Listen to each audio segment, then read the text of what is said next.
Une salle d'escalade de 2000 mètres carrés a été détruite ce matin par un incendie à Villenave-d'Ornon en Gironde.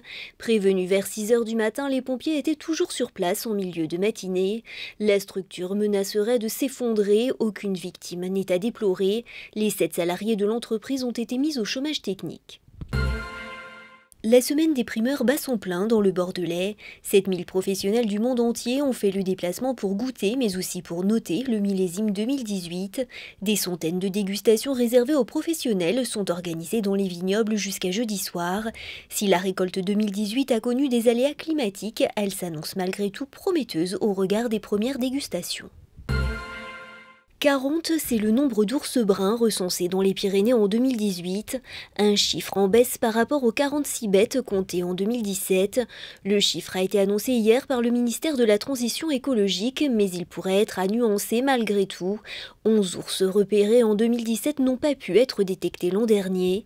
À noter que le suivi de la population d'ours a confirmé des échanges entre les animaux des Pyrénées occidentales et centrales depuis 2016. Il s'agit d'un signe d'une nouvelle connexion entre deux noyaux historiquement isolés des Pyrénées.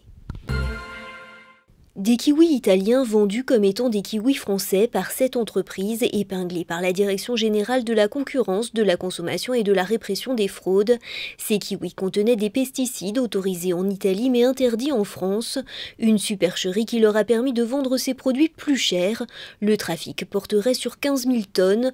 Le manque à gagner pour les producteurs français de kiwis s'élève à 6 millions d'euros. Il faut savoir que les kiwis produits dans les Landes, les Pyrénées-Atlantiques mais aussi le Gers bénéficient d'une indication géographique protégée, vallée de l'Adour, et du label rouge signe de qualité. Livrer des repas aux seniors, c'est aussi une façon de les sortir de l'isolement. Près de 80 repas sont livrés chaque jour au domicile des personnes en ayant fait la demande par le CIAS des Landes d'Armagnac. Les retraités ont le choix entre 2 repas qu'ils n'ont plus qu'à réchauffer, mais ce qu'ils apprécient surtout, c'est le contact avec Nadine qui vient leur livrer chaque jour leur repas.